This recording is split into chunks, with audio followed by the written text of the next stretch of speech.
যার হক এসেছে সত্য, ওয়াজাহাকাল বাতিল চলে গেছে মিথ্যে। ইন্নাল বাতিলা নিশ্চয় মিথ্যে, কানা যাহুকা চিরদিন মিথ্যে। আমার প্রশ্নটা ডক্টর জাকির নায়েকের কাছে।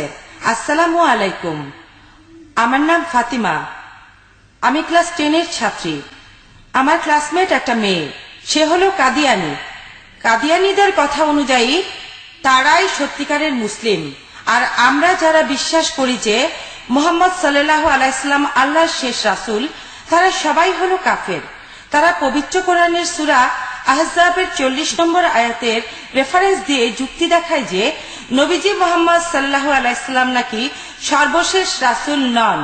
তারা বলে যে মুহাম্মদ সাল্লাল্লাহু আলাইহি ওয়াসাল্লাম হলেন আসমানি কিতাব পাওয়া সর্বশেষ নবী, কিন্তু আসমানি কিতাব ছাড়া অনেক রাসূল আসতে পারে, আমাদেরকেও নাকি এটা বিশ্বাস করতে হবে।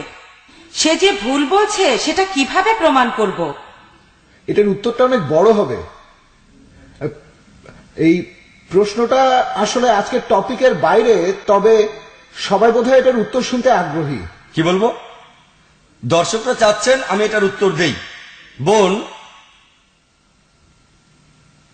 আপনি কাদিয়ানীদের সম্পর্কে প্রশ্ন করলেন। সূরা আহজাবের 40 নম্বর আয়াতে বলা হয়েছে, মা কানা মুহাম্মাদুন আবা আহাদিম মিন রিজালিকুম ওয়ালাকিন রাসূলুল্লাহ ওয়া খাতামুন নবিয়্যিন ওয়া কানা আল্লাহু বিকুল্লি শাইইন আলিমা।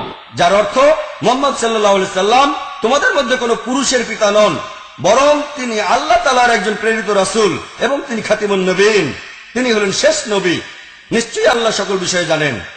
আমি জানি যে কাদিয়ানীরা এই আয়াতটার উদ্ধৃতি দিয়ে তারপরে বলে যে দেখেন, কোরআন বলছে নবীজি মুহাম্মদ সাল্লাল্লাহু আলাইহি সাল্লাম তিনি খাতিমুন নবিয়্যিন, তার মানে তিনি শেষ ব্যক্তি যিনি পেয়েছেন কোন আসমানি কিতাব। তিনি হলেন শেষ নবী যিনি ওহী পেয়েছেন, তবে আসমানি কিতাব পাবেন না এমন শেষ পয়গম্বর তিনি নন। ব্যাপারটা বিভ্রান্তিকর। কাদিয়ানীরা যেটা বলে যে নবী হলেন সেই ব্যক্তি যিনি আল্লাহর ওহী পেয়েছেন, যিনি আসমানি কিতাব পেয়েছেন, আর রাসূল হলেন সেই ব্যক্তি যিনি কোনো ওহী পাননি। তারা যেটা বলে মুহাম্মদ সাল্লাল্লাহু আলাইহি সাল্লাম একজন নবী যিনি আল্লাহ তাআলার কাছ থেকে ওহী পেয়েছেন, তবে শেষ রাসূল নন। তার মানে এমন অনেক পয়গম্বর আসতে পারেন যারা কোনো ওহী পাবেন না, এটাই তাদের বক্তব্য। তবে আপনি যদি সামান্য আরবি জানেন, এমনকি উর্দু জানলেও আপনি বুঝতে পারবেন যে রাসূল হলেন সেই ব্যক্তি যিনি পেয়েছেন কোনো ওহী। তারা নবী আর রাসূলের সংজ্ঞাটা উল্টে দিয়েছে। রাসূল হলেন সেই ব্যক্তি যিনি পেয়েছেন আল্লাহর কিতাব, আর নবী মানে সাধারণ পয়গম্বর। তার মানে এমন নবী আছেন যিনি কোনো ওহী পাননি, তাদের বলা হয়ে থাকে শুধু নবী। আর রাসূল হলেন সেই নবী যিনি পেয়েছেন আল্লাহর ওহী, রিসালাত, আসমানি কিতাব। প্রত্যেক রাসূল অবশ্যই একজন নবী, এটা হতেই হবে। নবী না হয়ে তিনি রাসূল হতে পারবেন না। যদি আরবিটা সঠিকভাবে জানেন তাহলে তাদের বলতে পারবেন পবিত্র কোরআন বলছে যে মুহাম্মদ সাল্লাল্লাহু আলাইহি সাল্লাম তিনি আল্লাহর রাসূল এবং খাতিমুন নবিয়্যিন, তার মানে তিনি হলেন শেষ নবী। এখন কেউ যদি রাসূল হন প্রথমে তাকে নবী হতেই হবে। যেমন ধরেন আপনাকে ক্লাস 8-এর পরীক্ষায় পাস করতে হবে, ফাইনাল পরীক্ষায়। তার আগে আপনাকে 1-2 থেকে পড়ে আসতে হবে। ক্লাস 1 থেকে না পড়ে ক্লাস 8 পাস করতে পারবেন না।